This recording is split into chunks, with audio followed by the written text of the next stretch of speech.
This episode of Eat the Rules is brought to you by You on Fire. You on Fire is the online group coaching program that I run that gives you a step-by-step way of building up your self-worth beyond your appearance. With personalized coaching from me, incredible community support, and lifetime access to the program so that you can get free from body shame and live life on your own terms. Get details on what's included and sign up for the next cycle at summerinanen.com/you on fire. I'd love to have you in that group. This is Eat the Rules, a podcast about body image, self-worth, anti-dieting, and intersectional feminism. I am your host, Summer Inanen, a professionally trained coach specializing in body image, self-worth, and confidence, and the best-selling author of Body Image Remix. If you're ready to break free of societal standards and stop living behind the number on your scale, then you have come to the right place. Welcome to the show.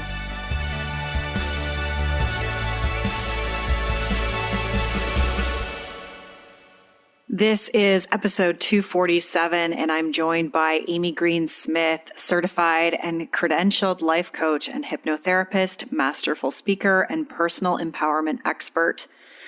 We are talking all about how to speak up, set boundaries, and deal with diet and body talk from your friends, family, and other people in your life. Amy is giving us scripts to use and how to work through the fight or flight response when someone says something that you don't know how to respond to. You can find all the links and resources mentioned at summerinanen.com/247. I want to give a shout out to Anne something, I don't even want to try and pronounce it, who left this review. This is one of my favorite podcasts. Summer is so inspiring and positive. This podcast has really helped me through my body dysmorphia, orthorexia, and exercise addiction. It's like having a friend reassure you that everything is going to be okay. Thank you so much, Anne. I really, really appreciate that. Leaving a review helps others to find this show. You can do so by heading to iTunes, search for Eat the Rules, then click ratings and reviews and click to leave a review or give it a rating. And I just want to say a special thank you to everyone who left a review in the month of October. I really, really appreciated it. I read them all. I've got them all in a folder to read on upcoming episodes. You're all too kind. You're all way too kind. So I just want to say thank you. It made me feel really, really good. And I really appreciate that you took the time to do that. Don't forget to subscribe to the show via whatever platform you use to listen to podcasts. And if you need some body image support, get the free 10-day body confidence makeover at summerinanen.com/freebies with 10 steps to take right now to feel better in your body. If you are a professional who works with people who may also have body image struggles, then get the free body image coaching roadmap for professionals at summerinanen.com/roadmap. This episode is so good. Amy is has an amazing ability of coming up with ways to respond to different people in different situations. And there's so many helpful scripts in this episode that I've already kind of used with people. And I know you're going to love it. So if you struggle with what do I say if someone mentions my weight, or if someone's talking about their diet, or if someone makes a statement that I don't agree with, all your answers are in this episode. It's perfect for the holiday season because you're going to be around a lot more people, presumably. So let me tell you a little bit about Amy. Amy Green-Smith is a certified and credentialed life coach and hypnotherapist, masterful speaker, and personal empowerment expert. Amy uses her roles as coach, writer, podcaster, and speaker to move individuals to a place of radical personal empowerment and self-worth. With an acute focus on helping people find their voice, she is highly sought after for her uncommon style of irreverence, wisdom, and humor, and has been a featured expert in Inspired Coach magazine and on Fox 5 San Diego. Amy was previously on the show many years ago for episode 98. If you want to go back and listen to that one as well after this, it was about how to stop being a people pleaser. Also a really great episode. I am super excited to have her back today. Let's get started with the show. Hello, Amy. Welcome to the show. Yay! I'm so excited to hang out with you, as always. Yeah, me too. Me too. And I was thinking, you were on the show, but it was a long time ago. I should have looked it up. I will look it up when I do the actual official intro for this so I can tell people to look back. It's been years. Yeah, it's on been that. years. But it was before I had my child because I know I for some reason I remember recording it, and I remember recording it in my office, which is now my son's bedroom. So That's how I know it was like at least 4 years ago, if not longer. It would have been longer. Yeah. So anyways, I am excited to have you here because I know that you're so good at helping people with communication and standing up for themselves and setting boundaries. And with the holidays upon us, I thought it would be a really great idea to get your advice and feedback on some of the different scenarios that I think we all sort of encounter around this time of year, but other times of year as well, but especially around the holidays. So I would love for you to start just like, you're a master at communication, and I would love to talk about how to approach these conversations and interactions, but what are some overall things to sort of keep in mind when we're even just considering setting a boundary or speaking up? Like, is there anything that we should just sort of keep in mind before we just go ahead and open our mouths and say something? Yes, there are actually a handful of things. One is, I would say, after you listen to kind of the entirety of this episode, I would do this exercise. I would take a piece of paper and have 2 columns. And then in the left-hand column, I want you to forecast all of the possible scenarios, situations, topics that could come up if a family member always talks about weight, or someone gives you, in my situation, I always get a little bit of a hard time because I don't eat meat. It could be anything. Or it could be even like politics or things, not necessarily related to diet culture, but all of the things that you anticipate, and it gives you a little bit of anxiety of how am I going to respond to this? And then in the second column, I want you to start creating, these are going to be my responses.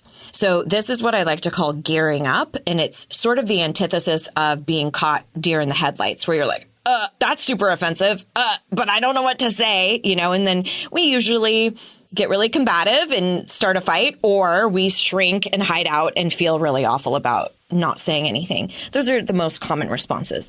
So a lot of the stuff that I'll share with you, it kind of rolls off my tongue because I'm used to it, but you will quite literally have to rehearse it. So once you have your gearing up papers completed, and we'll give you lots of ideas today, you are going to need to stand in front of your mirror and rehearse those over and over and over again. The idea that we just know what to say doesn't necessarily mean that it's going to roll off. So we have to start conditioning a new understanding there.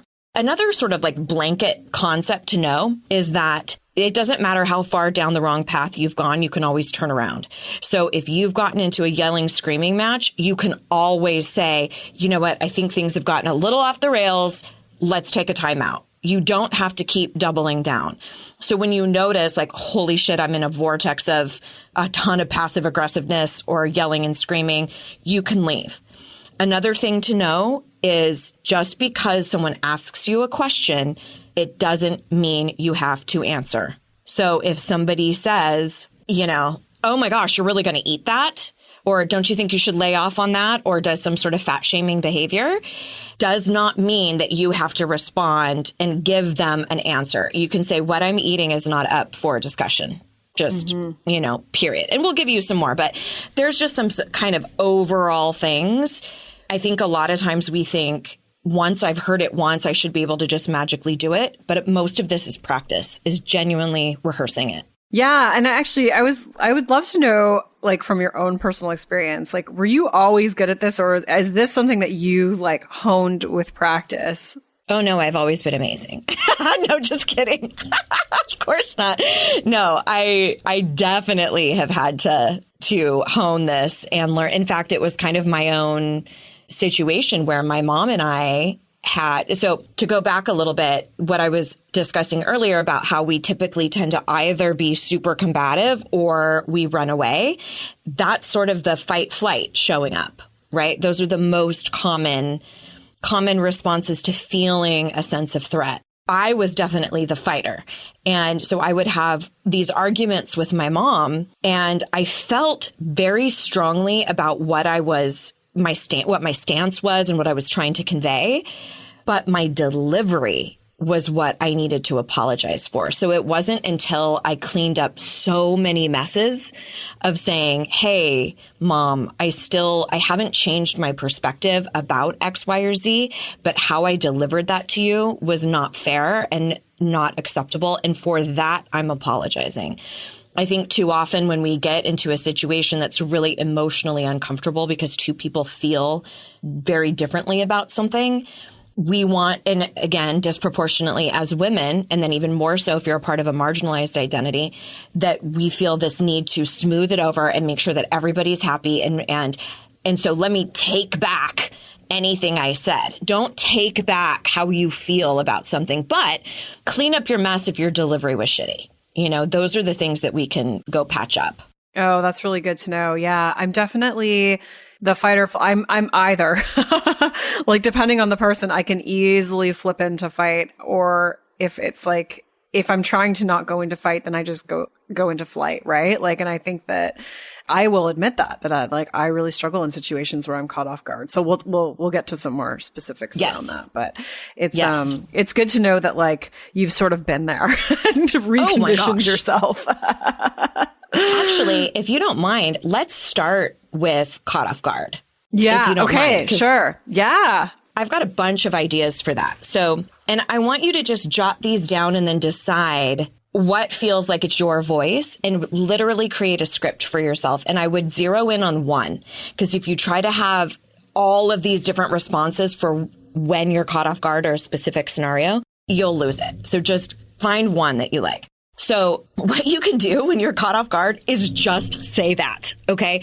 Wow, that really caught me off guard. I'm going to need to process that a little bit before I give you a response. Mm-hmm. Something like that. Or, wow, I was not expecting that. I'm going to need a minute before I respond to that. Just giving yourself a little bit of time. Or that was not what I expected you to say. I did not see that one coming. And then if you are sort of boiling with anger or it was immediately offensive, you can say, before this erupts, I need to take a minute and just comprehend what I just heard, if you'll excuse me, and just fucking leave. Go to the bathroom, go outside, get some air. But that will mitigate the reaction, right? Like we want to naturally react. So starting off with wow, starting off with like, oh my God, I wasn't, something like that can be really helpful. And then another skill is to talk slowly, is to breathe and talk slowly. So you're just going, I did not expect that comment. Instead of erupting, I'm going to take a minute and process that, and I will circle back with you. Something like that. But even just slowing your cadence, slowing your voice helps you not, especially if you tend to be the fight, which can also sound like passive aggressiveness too. Mm-hmm. Give yourself, just slow it down a little bit. Give yourself a little bit of time to breathe. Yeah, I like that. I love that a lot. Yeah, I love the just like admitting it, like just being really honest that you need time. I'm definitely the type of person that needs things to process things. Like I'm totally the type of person that's like, the next day I'll be like, oh, I wish I'd said that. You know what I mean? Like that, like have like the perfect response, but I always need time to sort of think it through. I'm not always good on the spot with different things. And so I appreciate that. Yeah. Just the advice to like, say that. Yeah. And you can also circle back. I mean, depending on the nature of the relationship and how, if you continue to feel unsettled, like let's say somebody says is really, really offensive. And because of maybe they are steeped in diet culture and maybe it's just a function of where they're at in their own journey, they don't realize how offensive it was to you. You might want to circle back later and just say, hey, I really want to just express to you why I responded the way that I did and just share with you my perspective. Because here's what we know about communication is that people will not ever make change unless they feel understood. And so if you just immediately launch into this diatribe about how unevolved and how not clear they are about women's bodies and understanding that we don't owe anyone health and health also can look a ton of different ways. Like you want to just like take them to school, right? But think if you were on the receiving end and somebody tried to educate you like that with a bunch of vitriol, you're sure as fuck aren't going to be like, wow, I'll get right on that. Or wow, great point, right? You just want to retaliate. Yeah, yeah. And I mean, this is like so much bigger than like the topic at hand, but like this is sort of why you see so much divisiveness in like our culture and like in especially in like social media spaces and stuff, because it's like, I'm just going to spew these facts at you. and like studies have shown that like that does not work. Like that does not help in terms of understanding at all. That's right. Not to mention that text is about 7% of how we communicate. A majority of how we communicate is our tone of voice and our body language. And when you eliminate that from the equation, you eliminate a lot of other things that we use to connect as humans, like the limbic system, like connecting with the emotions of the other person, empathy. When we're just kind of a keyboard commando, we don't have to watch how our words impact someone. So we lose that element of our own humanity, which is why I do suggest, at the very least, if it's of really strong importance to you, to at least have a phone call about something. It doesn't have to be face to face.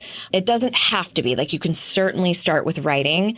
However, it is far more likely that will be interpreted through that other person's story they've already made up about you, right? And so if they think you're always talking down to them, they will read that text or that letter as though you are talking down to them. It will reinforce that story. They'll hear it in the tonality that they make up.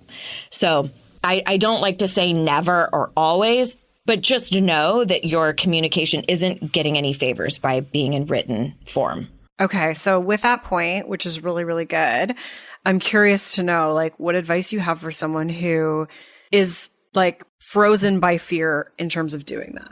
You know what I mean? Because I think that it's like, it's easier to write something and just send it and then not like kind of separate yourself from it than it is to like, pick up the phone, which is like a lost art of communication nowadays, but, or to have a conversation with someone because it feels so much more vulnerable. So do you have any advice in terms of like how to sort of move past that, that wall that might be in the way or the fear that might come up if like you want to have that conversation, but you're just so afraid to do it? 100%. First of all, courage cannot exist without fear. So if you have fear around it, viewing it as an opportunity for courage or an opportunity for bravery changes things. And I think also understanding sort of a meta view of this is really important. I don't teach people how to speak up for themselves or to have establish boundaries for the fuck of it, for some arbitrary personal development exercise. I do it because it's directly tethered to your self-worth, to how you view your own worthiness. Because every time you choose to silence yourself, every time you sweep something under the rug or don't want to, quote, open up a can of worms, what you are doing is sending a subconscious message to your own mind that your wants, needs, and opinions just don't matter as much as somebody else's. And when we do that habitually throughout the entirety of our life, no wonder we think we're not enough. No wonder we tolerate bullshit in our marriages. No wonder we don't go after the promotions that we want. So when I'm talking about this as like, let's contend with this fear from a place of courage, I'm not doing it just like to make you uncomfortable, because most of us don't like this. We're not taught how to be with uncomfortable emotions. We're not taught it. We have to learn it as a skill set. And it does take a fierce amount of bravery. So I think first, just understanding that, yeah, it's probably not going to be fun. Neither is picking up dog poop or doing your taxes, but those are also both necessary things to do. The other thing, as far as like a practical skill or tactic that you can do, is write it out and read it. So you can write it, but then it gives you that freedom to control the tonality, which again, our paraverbal skills are a huge element in how we communicate. And then what I suggest that you do is you bring that piece of paper with you either on the phone or in person, and you say, I know this might kind of sound silly that I wrote it down, but this was really important to me to get it right.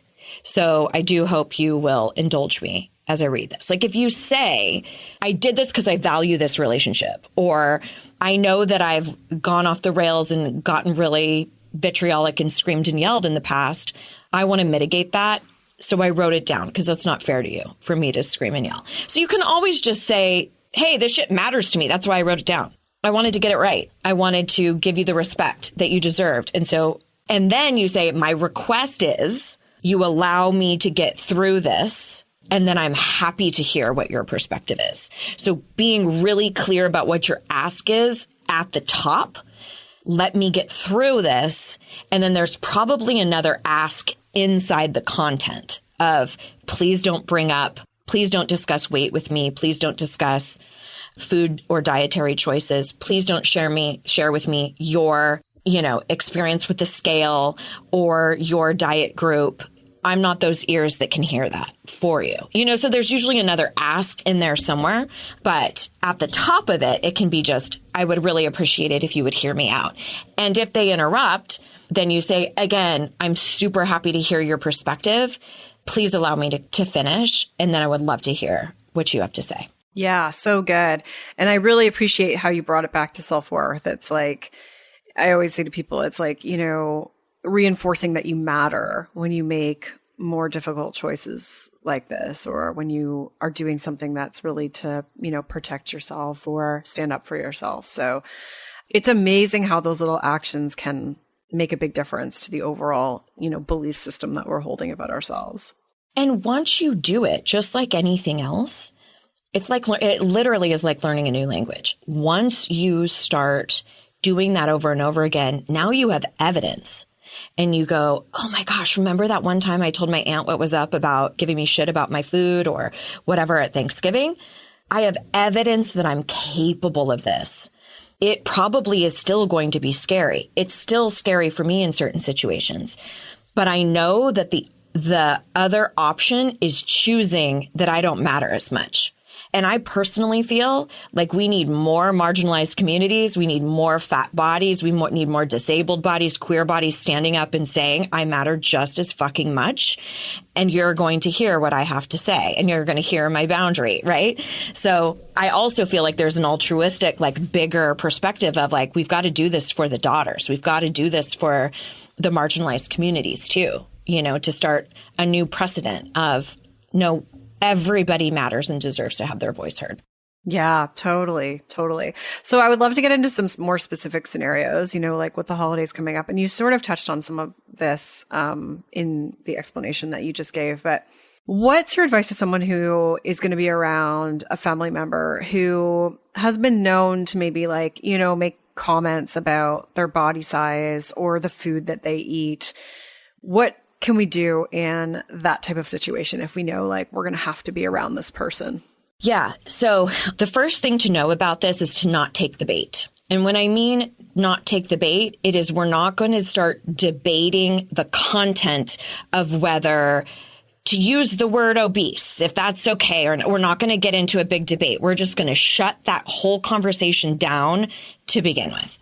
Unless that's what you want to do. You want to get into an awesome big debate. I'm guessing in this scenario that you just want to be left alone and you want that to not be something that everyone's talking about. What you need to be aware of too is oftentimes when you do start to establish a boundary, they will make you wrong for it. So it would sound something like this. They make a snide comment and you say, you know what, to be honest with you, I don't appreciate you making any comments about my body, and I hope you can refrain from that in the future. Then they say something like, oh gosh, you're so sensitive. And then you say, I really don't appreciate you dismissing my boundary. It's fine if you're uncomfortable with that, but it's not okay if you disrespect it. If you'll excuse me, hey, so what's going on with your job? Talking to somebody else, immediately change the subject. Hey, what's going on with your kid at school? Or, oh my gosh, did you get that new job? I would love to hear about it. But it's not engaging the content. It's not debating if it's an acceptable thing to say or not. We're not going to get into if dieting is okay. We're not going to talk about sugar. We're not going to talk about none of it. Because most of the time when we have those adversarial folks in our life, they want to debate who's right about the topic. And what we're doing is saying, I'm not available for this discussion with you, period. Can you think of any other specific things if they're saying you're looking a little heavy in that, or you're looking too skinny, or what? Or even changed your hair or anything like that, you can say, you know what, that's not something that I'm interested in discussing. I do so hope that you can respect that. Oh, I like that one a lot. Yeah. Yeah. That's it. But this also applies if you just had a miscarriage or a breakup or a job just went awry, or you're going through a divorce or something that you're not ready to emotionally talk about, or you don't feel safe with that specific person. You can say, to be honest with you, that's not something I really want to get into. I truly hope you can respect it. That's it. Yeah. And then ask them about them. So tell me what's going on with you. What's new? How was the drive over here? Change the subject. They learn very quickly that like, oh, that's off limits. Because a lot of times too, when we're seeing folks at holidays, most of the time it's not straight up malicious. It's that people don't know what else to say. They don't really know you. They maybe see your shit on Facebook and then they see you once a year at holidays. And so what do people do? They talk about you looking different. Yeah. They talk about marriages and fucking babies. That's all that people talk about. So if, God forbid, you're in your 40s and you're single, you're going to hear about it, right? So all of the people they don't know what else to say. So assuming that it's not coming from a malicious place, I like to call that understandable but not acceptable. It's understandable that you feel awkward and you don't know me and that's what you want to say. So I'm going to respond kindly. I'm not going to assume that that's negative, but I'm going to shut that shit down real quick and say it's not acceptable. Yeah. Yeah. I love that. And so like, let's take it one step further then. Like, what if there is, I'm going to get more specific. Like, what if they're like, but I'm just concerned for your health, you know? Cause I feel like that's a big one that comes up, especially with the people that are probably listening to this that I work with. The person kind of pushes. They're like, but I'm just concerned about your health. Like, how would you sort of respond in that situation? Again, this depends on if you want this to be an opportunity for education, or if you don't feel safe with that person and you don't feel like they have the capacity to genuinely hear you and be open, then I would just shut it down. And I would say something like, I appreciate that in your mind that comes from a really great place, but I can tell you that that's not how it lands. So I would appreciate it if this topic was off limits for us. Yeah. Okay. That's really good. That's really good. Or if anything changes on my end, I'll be sure to let you know. But until then, I'd appreciate it if we didn't discuss this. Yeah. Yeah. Yeah. And I guess like if they're open to education, it could be like, you know, I've really been focusing on my well-being from like both my mental and physical health. And I'm not engaging in dieting or focusing on my weight anymore. Like, do you want to learn more? And if they say they do, then you could probably offer something versus like going right into it. I feel like we're so inclined to try to sometimes justify it, like instead of just like you said, just shutting it down, right? Like we want to try to justify, like I'm actually healthy or I do work out, you know what I mean? And when like we don't have to justify our behaviors to anybody. No, not at all. And this is also goes back to just because someone asks you a question doesn't mean you have to answer it. Or just because they're saying my intention is pure doesn't mean that it doesn't cause harm. So you get to decide. This is why when you do your gearing up, you write all of these things down because you know that person always says this. And I learned this because my husband and myself, we've been together 25 years and we've always been very clear that we didn't want children. So people constantly asked me the question of, when are you going to have kids? And so instead of getting into a big debate of, is that selfish? Is it not? Who's going to take care of it? All that. No, I don't care about all of that. I will say to them, you know what? That's not something I feel comfortable discussing. I didn't answer the question. And then I say, I truly hope that you can respect that. That's not something I feel comfortable discussing. I truly hope you can understand. And you just say it kindly and nicely. You don't have to be a dick about it, but it's affirmative. It's definitive. We're not going there.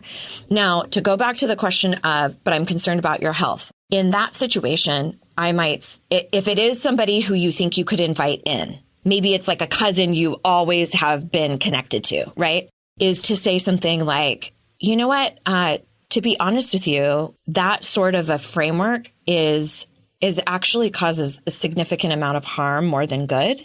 And I did not know that myself for many years. If you can empathize, if you can say, hey, there was a time when I was steeped in diet culture, not deliberately saying that, but if you can go, you know, I've been learning a lot about that lately. And there's been some really cool studies that have come out talking about health not really being relative to body size at all. And oh my gosh, if you only knew about BMI, girl, let me tell you about the statistician that came up, and you can talk about it in that way, but it depends if they're ready to invite you in or if they are ready to be invited in. And if you feel extremely fragile and delicate around this, it might be a better idea to just not talk about it with anybody. Because if you're still grappling with your own healing around this, then it's going to be harder for you to control your emotional response because you're going through your own shit. So I would say more often than not, it's about just saying, hey, listen, I know that's coming from a good place. It's not something I feel comfortable discussing. Mm-hmm. Yeah, that's so true, right? Like, I think it's so important to assess your emotional bandwidth and like what you feel comfortable talking about. I feel like sometimes when I'm working with people, they feel as though they need to sort of know everything so they can communicate everything to somebody else. And I'm like, you're not responsible for like educating other people. Like, maybe have a resource that you can give them, but don't put that pressure on yourself to like be able to explain like, the origins of the BMI, as you said, right? Like, it's like, I've been doing this work for a really long time and I still need to look things up and like remember from what I've read before. Cause you can't, especially when you're talking about something like the nuances of health as it intersects with social justice. It's like, there's a lot, right? There's a lot. So, yeah. And you can talk about both things. You can say, I've read this really incredible article, or I've been following this gal on TikTok. I don't have it in front of me. Can I email it to you? Or can I text it to you later or whatever? Meanwhile, tell me what's going on in the theater play that you're a part of right now, or tell me what happened with the jewelry business. Just change the fucking subject. If you don't want to do it, you can. But I think it's important that we acknowledge whatever was said and then shut it down so you can move on, so that they don't keep bringing it up or keep testing the waters. So even if something is said that you find wildly offensive, it could be related to social justice or diet culture or anything really. You can quite simply say, you know what, I actually don't share that opinion, or you know what, I actually find that pretty offensive. We certainly don't need to get into it right now, but I just want to be clear that I don't share that same perspective. Pass the peas, pass the whatever. Like, I feel a moral and ethical obligation to not allow my silence to make me a liar. So if someone is talking shit on like the trans community or whatever, disabled community, anything, I don't feel like I have to necessarily educate everybody or get in there and have a big conversation, but I sure as fuck am not going to let them think that I agree or that I'm complicit.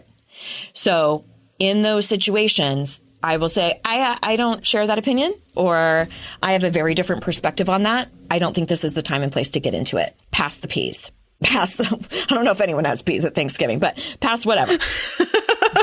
Yeah, no. That's so good. I love what you said there, just about, just like you don't want your silence. I can't remember how exactly you phrased it, but you don't want your silence to be like, make you a liar, I think is the way you phrased it. Yeah. Wow. That was really powerful. So good.